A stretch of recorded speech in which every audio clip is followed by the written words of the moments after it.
But I'd first like to thank Deakin University and Save the Children, and in particularly Steve, for inviting me to this event. I'm very honored to be here. I've never been to Australia. It was a long journey, but well worth the effort. And I'm really excited to be here. So I really want to thank you all for having me today. And I hope that I can do some justice to that great introduction.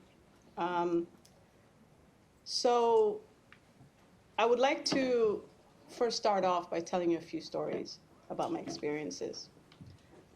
And I think that those stories will provide you just a glimpse into some ideas of the kinds of issues that we face as local actors in the humanitarian system. I'm sorry that they are a bit stark and bleak, but I think that part of moving forward and realizing this vision that we all have is also having a really honest conversation. So the first story is in 2003, there was a severe drought that took place in northern Somalia in a disputed territory between Somaliland and Puntland, and in an area that's seen as no man's land by the international community. And I remember in 2003, by the way, prior to that, I was working for the UN. So I was a very privileged humanitarian. And I didn't realize the difference between the privilege of working for a UN agency and what it meant to work for a local NGO. And I had a very cold reckoning of that in this experience that I'm about to tell. So I remember going to a coordination meeting and not being able to get the internationals to accept our statistics, our data on the severity of the drought. And I remember a white man from UNICEF basically implying that our figures were fabricated and they were lies in a public coordination meeting. And I remember to this day basically him bluntly in front of everybody saying that as a Somali, you can't be trusted, your figures are fabricated and you're lying. The only figures that are worth trusting is a figure of an external person, an outsider, a white person, ideally. Eventually, we had an interagency assessment mission that was undertaken. We were able to convince OCHA to finally go to no man's land. And the figures from Adeso were actually confirmed, and the figures that came out of the assessment revealed even higher livestock deaths than what we had reported. If that wasn't enough, we had the audacity to recommend cash transfers as the most appropriate response. Sitting in Nairobi trying to convince OCHA, the international community at large, that cash in Somalia was appropriate and the most effective form of resource transfer possible in 2003, when nobody had heard of cash, was a major uphill battle, to say the least. When none of the donors refused to fund us, it was Oxfam Novib, an existing Adeso partner, that agreed to give us the funding required for the response. The program was not only successful, but because we knew we were doing something so hated and so looked down upon, and that everybody was waiting for it to explode in our faces, we convinced OCHA to do an external post-distribution monitoring survey. OCHA is not an implementing agency. They had never done that. But we had a great leader at OCHA at the time, Callum McLean, who became a good friend, and he took the risk of making OCHA operational and do a post-distribution monitoring survey. The survey revealed that we actually had a 97% success rate in our targeting.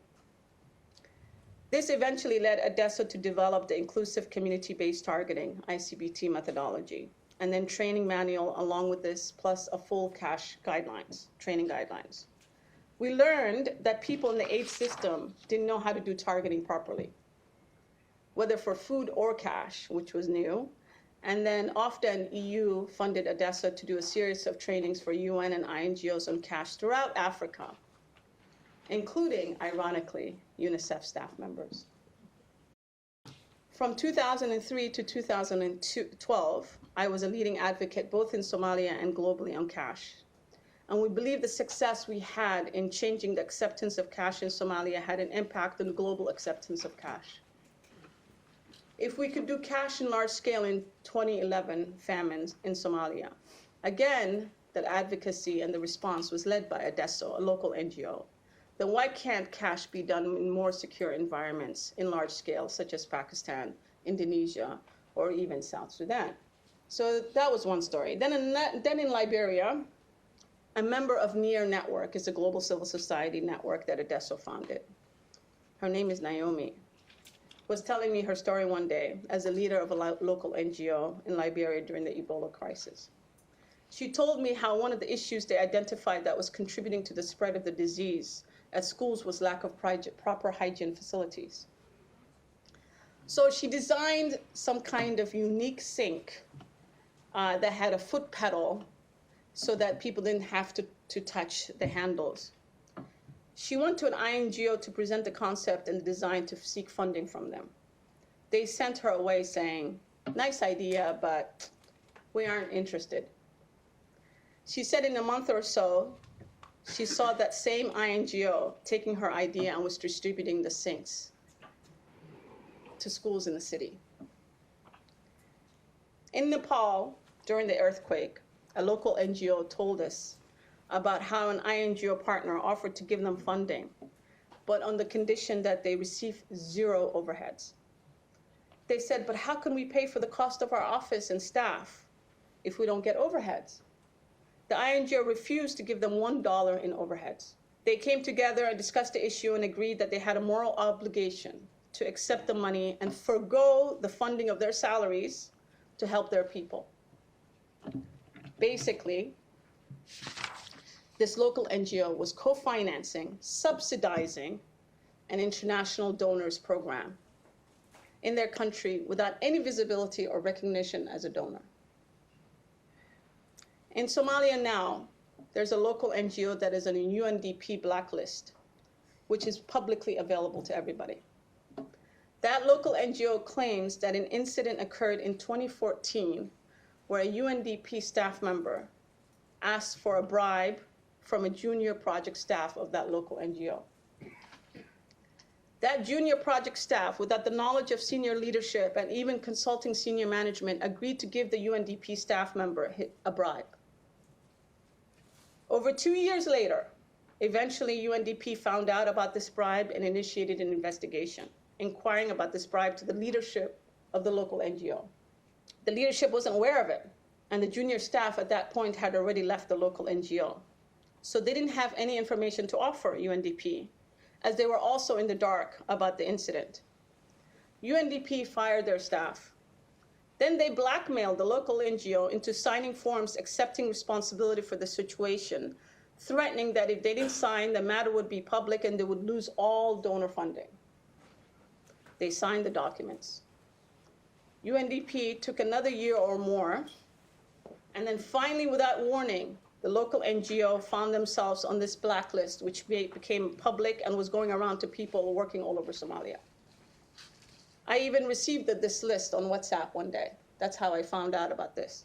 The organization is almost 30 years old, has strong credibility with existing partners, and has never had any issues with donors. The amount of the bribe, less than $3,000. This organization, as we speak, is at risk of collapsing because of this issue. UNDP will never be blacklisted for the conduct of their staff, but a local NGO will be. I have a similar story at Adeso. In 2011 famine, we partnered with a local NGO that had already previous existing relationship with UNICEF, OCHA, Mercy Corps, Oxfam, so on and so on. They were working in areas that no one could access because of Al-Shabaab. We agreed to partner with them, but reducing our risk and limiting the contract to about $350,000. And all the cash transfers would go through a money transfer company or hawala. We found out later there was some corruption that took place as a result of our own investigation, and this was later further confirmed by an external evaluation who were able to triangulate our information. We decided to go public with the information because I personally sat down with the leadership of the NGO and I did not feel that I was getting an adequate response. I felt it was systemic and endemic. Instead of Adeso being thanked for blowing the whistle about systematic corruption of this one local NGO in one small area of Somalia, it was as if the UN specifically and some INGOs were very unhappy that such a credible organization being accused of corruption meant they needed to explain to donors their level of monitoring and due diligence. They were not happy. Furthermore, instead of blacklisting this organization only, Adeso was blacklisted. It took us over 5 years to get ourselves removed from that UN blacklist. We didn't take $1 in this process. None of the INGOs or UN agencies who willingly gave funding and did limited or no monitoring prior to Adeso whistleblowing were ever penalized. Simultaneously, the external evaluators discovered allegations of widespread fraud that most Somalis already knew about that was taking place with a very large INGO. That INGO was never blacklisted or even faced a reduction in its funding, but rather their funding grew more than 3 times since this incident. So what do these stories say about the aid system? That there's endemic and systemic injustice in the system. Corruption exists at all levels and is not relegated to the locals. And it's even locals who sometimes want to clean up the system more than the internationals, and often at great cost to themselves. These are just the tip of the iceberg of stories and events that take place every day in every part of the world.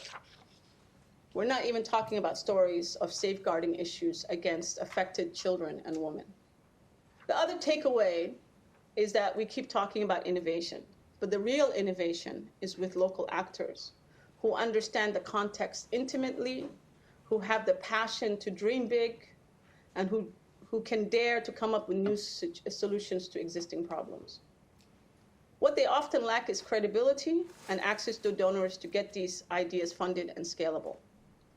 If we are serious about our desire to be innovative, then we need to let local actors get resourced and get out of the way so they turn their passion and frustration with the problems and can turn that frustration into a new idea. It is these stories and lived experiences that have motivated me to fight for the reform of the humanitarian system. When I began this journey in 2010, talking about the need for a revamping of the humanitarian system, I did not expect there to be a World Humanitarian Summit or a grand bargain. I was simply appreciating the power and resource inequities in the neo-colonial aid system, where power and voice of the affected communities, national and local governments, and local organizations were completely sidelined. I was motivated by my personal experiences and those of colleagues I have seen from the Global South. That motivation has not diminished, but it's simply gotten stronger with time as I hear more and more stories of injustice committed against local communities and local organizations. What was our vision? Our vision is that when international actors, including the UN, come into a country with a fairly stable government structures, that it is the government who leads on the response, and it is imperative that the international actors work towards enhancing the capacity of government institutions so that in the future they can respond to the crisis on their own. We want to see a situation where civil society in these countries have been fully strengthened and serious investment has been made in their viability and their sustainability, so that they become a key part of both response and accountability mechanisms between the citizens and the government. The current subcontracting structure of local civil society actually depletes their capacity and does not create a strong civil society in that country. Where there are fragile government institutions, why again can't international actors build local and national institutions? South Sudan and Somalia are a clear example where for over 30 years, billions of dollars of humanitarian assistance are put into these countries, but the funds are not used to develop local institutions. Why not? For example, why hasn't the humanitarian system developed institutions such as the National Disaster Management Authorities or ministries or institutions dealing with water management? Why isn't institutional strengthening a key part of humanitarian response and financing? Why is that seen as development assistance? Why can't we be truly aiming to make ourselves less relevant and letting locals lead? Why can't we be pre-positioning capacity now instead of food or NFIs in places like Nepal or Indonesia or Malawi, where there might be another crisis in the future? So that in the next crisis, they're more equipped to handle it alone. Solidarity is what is required. And this is about truly making yourself less relevant and more invisible as a backseat partner. Localization is truly about shifting power to the affected communities, civil society, and government institutions.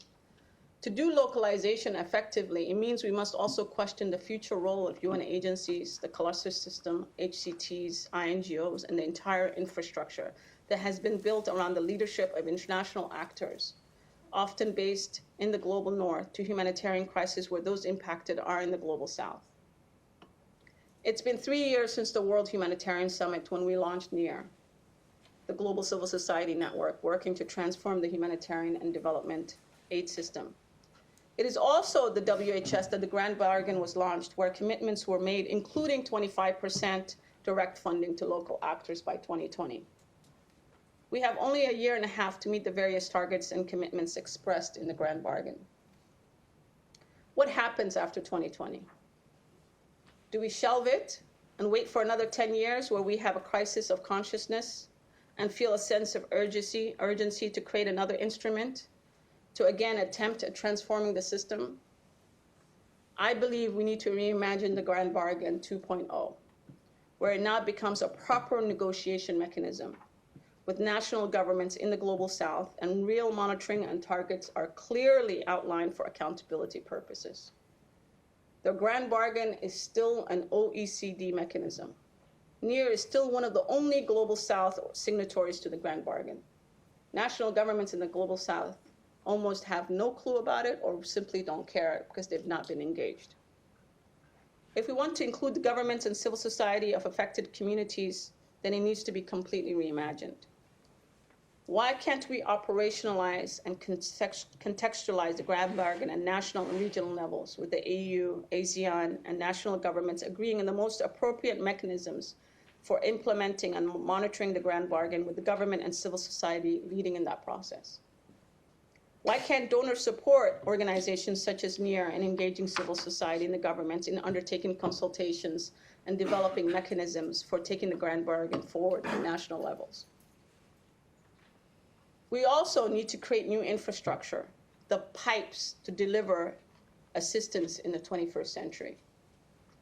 These involve a more digitized and fully operational, one example, operational card for each refugee that has all their food, health, shelter, assistance, education, and other transfers on a card or on their mobile phone, so they can use it everywhere in the form of cash. We need to make refugee camps obsolete and recognize the economic value refugees have in local economies by removing all intermediaries and providing them all their assistance digitally or via mobile money. Host communities will appreciate the value of refugees and see them as paying clients and important assets to the development of their economy and communities rather than as leeches. This will also restore the dignity of refugees by truly putting their needs in their own hands rather than in the hand of internationals that are restricted by lack of knowledge and an aid system that is not fit for purpose. So imagine crossing a border as a refugee and you get a card, you're registered immediately, and you get a card or you have all your money topped up onto your phone. You cross the border into Turkey. Everything's digitized. You can go and get your rent, get your food, get your education allowance, get your health insurance, all on your card. We need to create new financing mechanisms that are locally led and driven.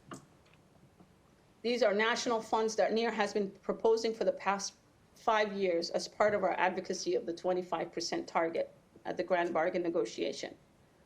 These national funds need to be responding to the changing realities of communities and are to be flexible in design with the community and civil society leadership at the forefront.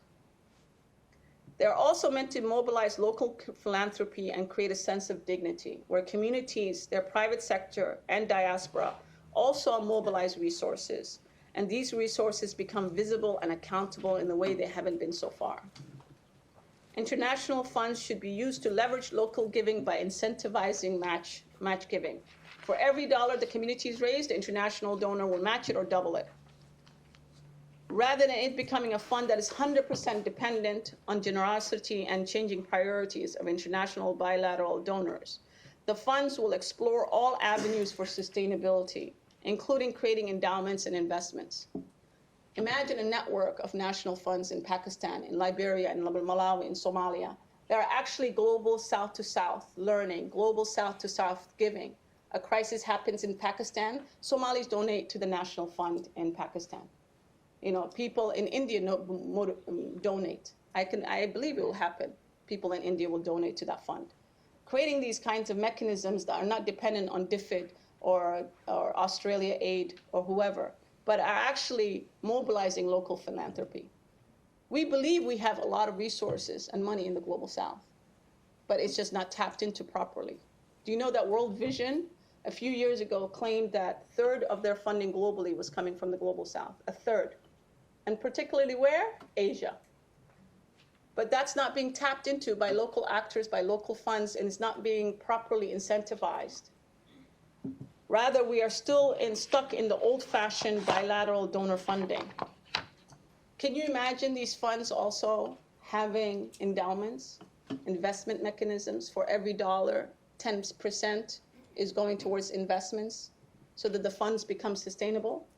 This is possible. It's doable. It's not unusual. It has happened in the past. Lastly, can we imagine a world where there's a truly global civil society movement, where the North and the South truly come together to reform the political nature of humanitarian crisis?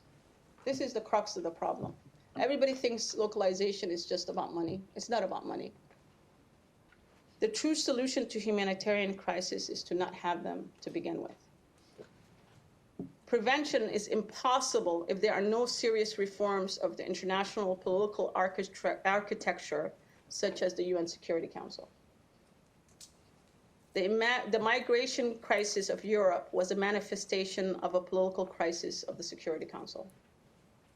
The current political inequities that enshrines veto power and decision-making over the entire world into the hands of 5 countries that prioritize their interest over the global good is a current reality we're being held hostage to. However, this was a serious issue that kept emerging in many of the WHS consultations in Africa and Asia. But guess what? The UN-led WHS process did not want to bring this particular issue forward. It was constantly squashed when this was brought by the Global South.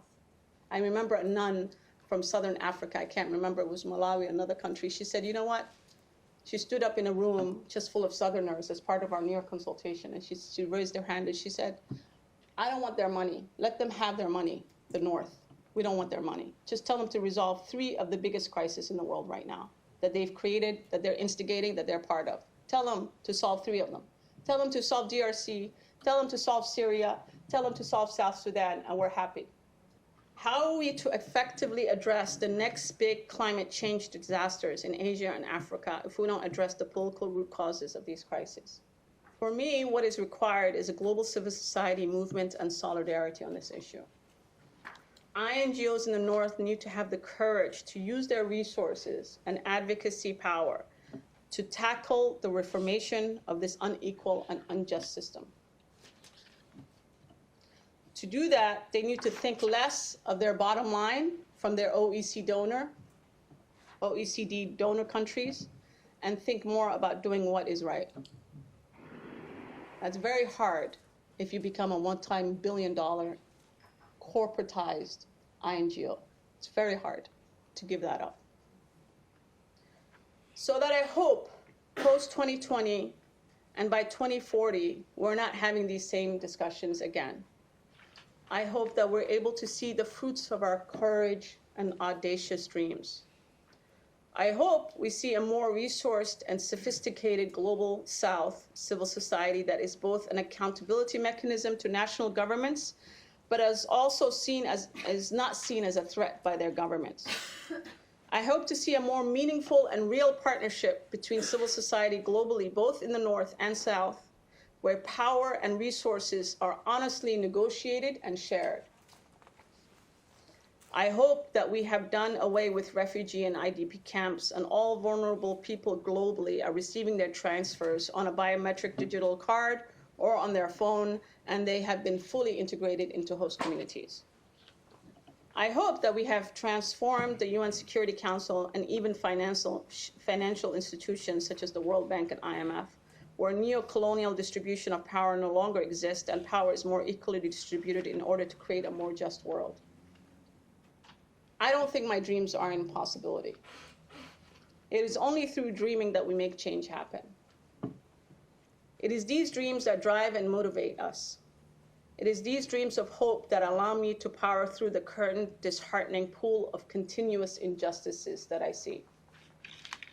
While it is exhausting and I'm jet lagged, I speak at these events because my hope is that with every conference or event that more and more of you dare to dream and then act. Don't let the system make you a cynic. Don't let it jade you. Rise above that and keep your eyes on a prize, a vision for a more just world. Thank you.